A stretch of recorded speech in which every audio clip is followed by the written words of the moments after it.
Okay, guys, welcome to this week's market outlook. I'm not gonna lie, this week market went on my head sharp, but then again, as usual, I still have my trade of the week, which will be the Aussie dollar, and I'm going to buy that pair. And I'll also give you my reasons for buying the pair. And then again, I'm also looking at buying euro dollar. I'm looking at selling USD JPY, and another pair that caught my attention is pound Aussie dollar. I'm looking to sell pound Aussie dollar, but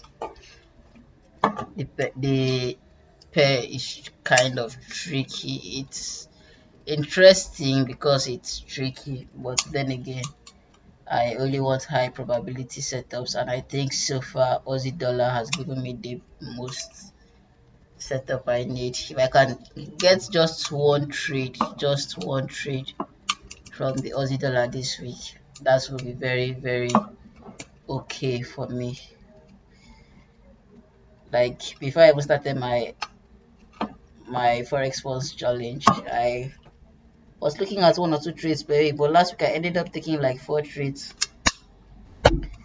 But then again, it's still all right. At least I'm in profit. I mean, like 3.8% because I took a loss last week, Friday on Aussie dollar. So let me show you guys what happened. I bought, let me go to yeah, I bought around this level. I was expecting price to come down into this other block, but price didn't. What the price do? Price went up and then around my time is on what's it called? New York. Let me change it to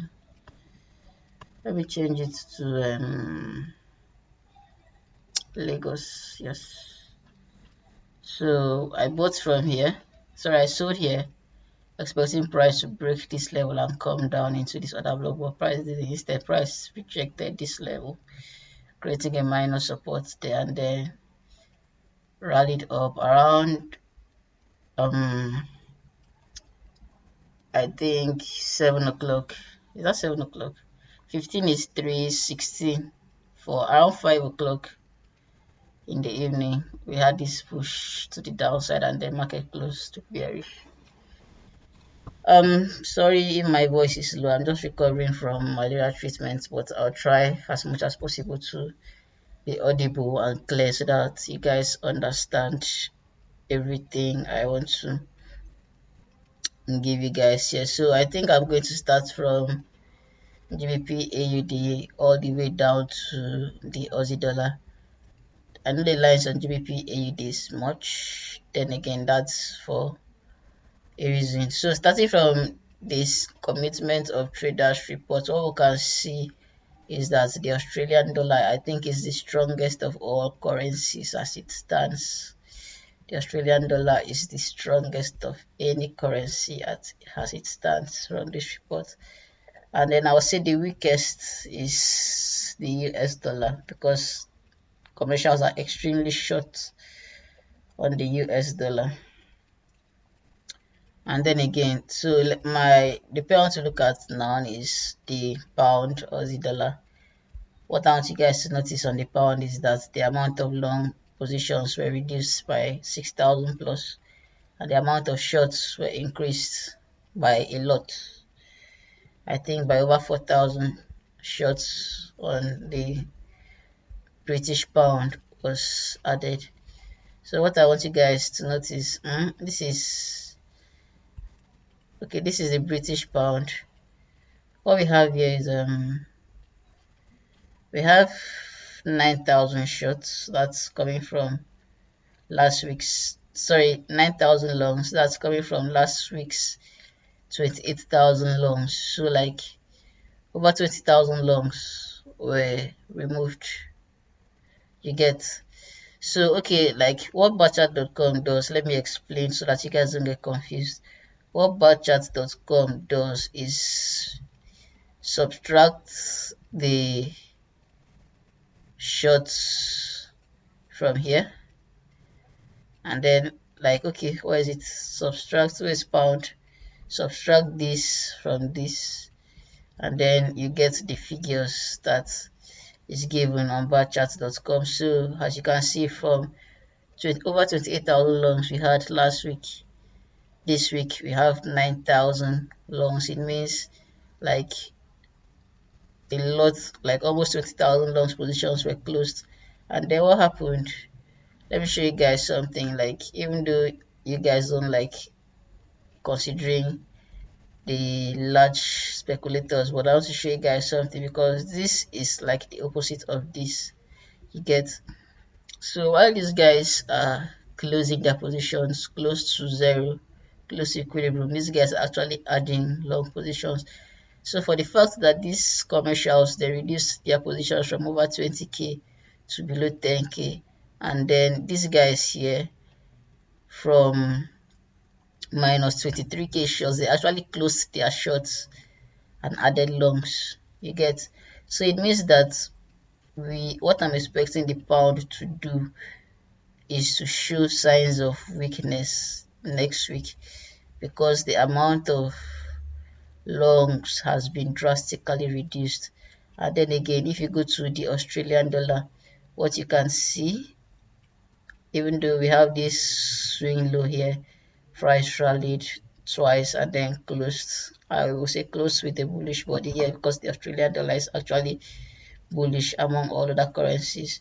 So if you notice here, the change isn't that much on the Australian dollar. What we have here last week was 96k longs. This week we have 98k longs. So 2,000 longs position, 2,000 plus has been added to the Australian dollar as it stands. So going to our chart, to our forex chart, GBP AUD. What I want you guys to see is, look at this. Let me hide this. Look at this weekly range we have from here to here. This is the weekly chart. Look at this range from here to here. If you notice, you see that price is a little bit above equilibrium of this range. You get?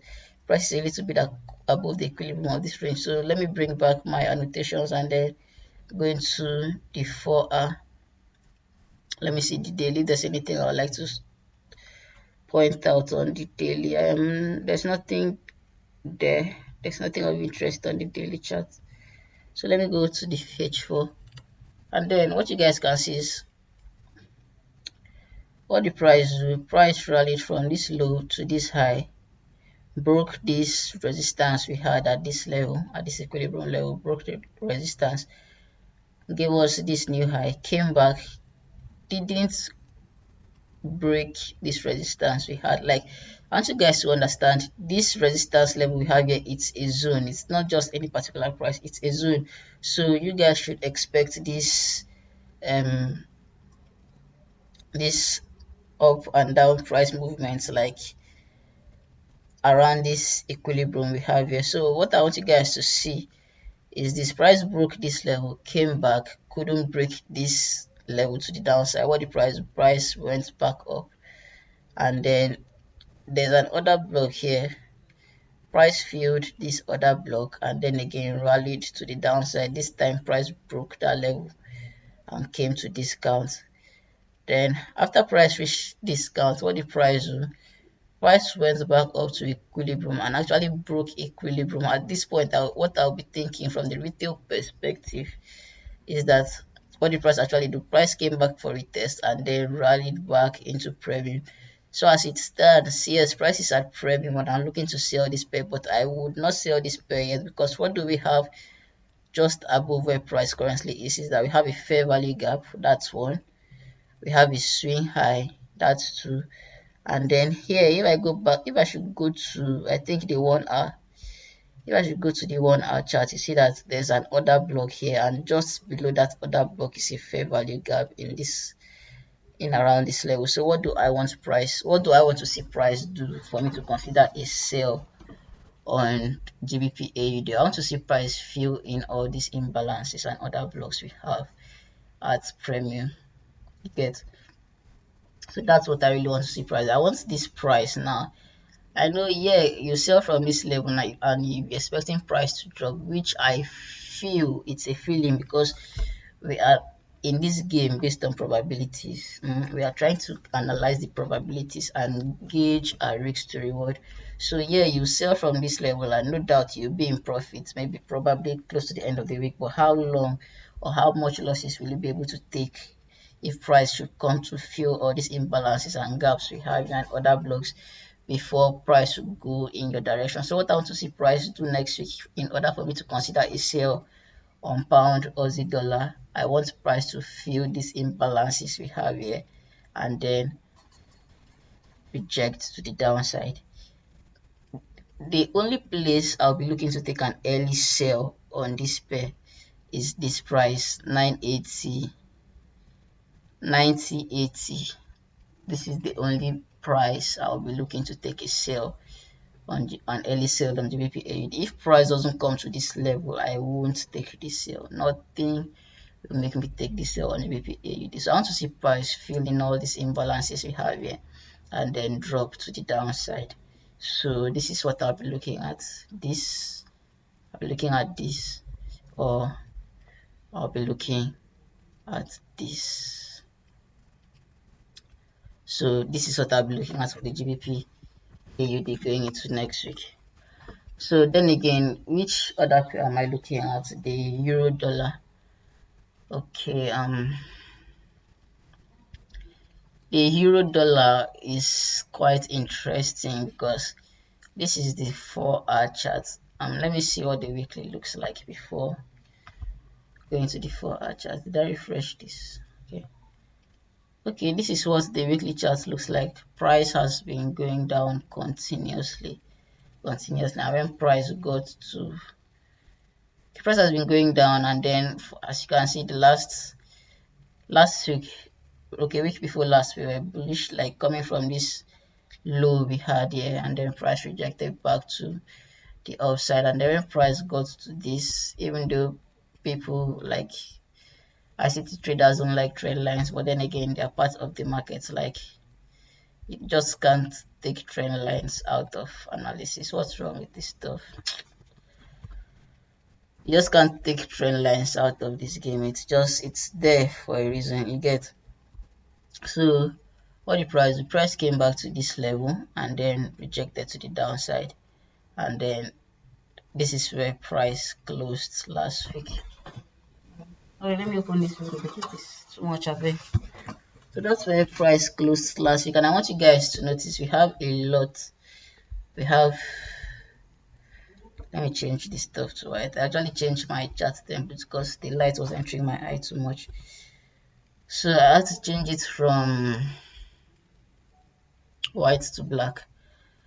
So what you guys should notice, like from this price here, from this price point here to this price point here, there is a very large imbalance. So what the price did last week, price used last week to fill that imbalance and then closed just at this level. So from my commitment of traders report, I know very well that the dollar is weak. We have a very, very weak dollar. Look at this, just 3,000 longs on the dollar, while we have 43,000 shorts. So what I want to see price do going into, okay, let me also point out the euro. And then for the euro, we have 38,000 longs and 382,000 longs, sorry, and then 455,000 short on the euro.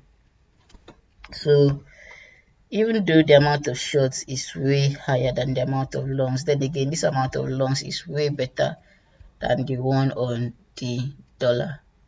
You get, and it's even way better. It's like more than 4 times the amount of shorts we have on the dollar. So next week,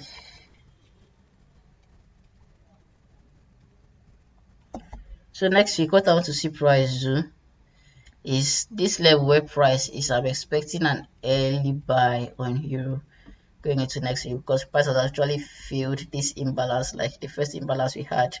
Let me use this one. Let me use it here, this low, this week.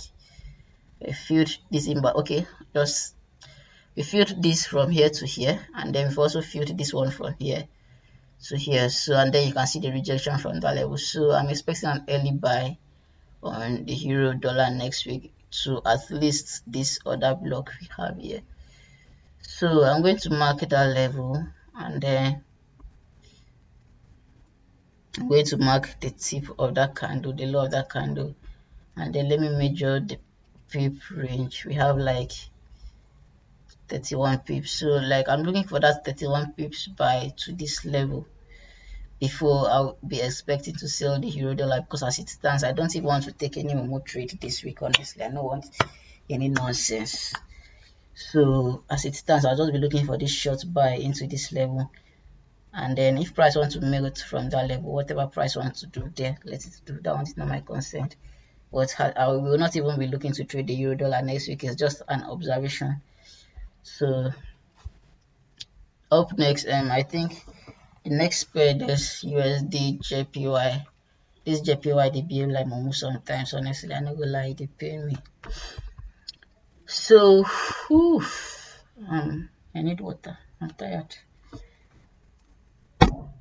So the Japanese yen.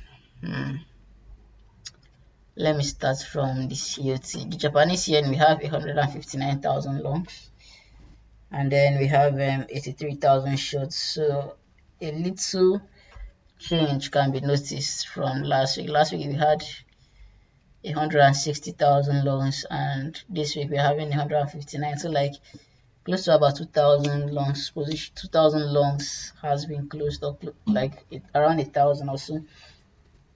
And then like over how many shorts? About 2,000 shorts too has been added to the Japanese yen, but still that doesn't change that the Japanese yen is way bullish than the dollar going into next week. So with that in mind, what we can see, look at what happened. Like, this is Friday's candle. I know they like all this nonsense. Look at what price did on price retraced, like came down on Friday. I was actually expecting price to come into this level, but price didn't. What the price do? I think price respected this OB, this candle we have here, and then retraced back to the upside. So what do I want to see price do next week?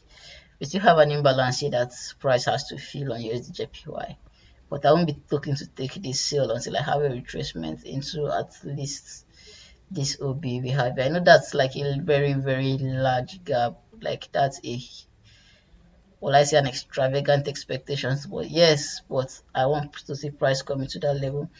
I'm not one that likes going into smaller time frames like the 15 minutes, the 5 minutes, and the 3 minutes. Yeah, I know people like doing it, and then it helps them in their trading, but I like focusing on the higher time frames because there is less competition there.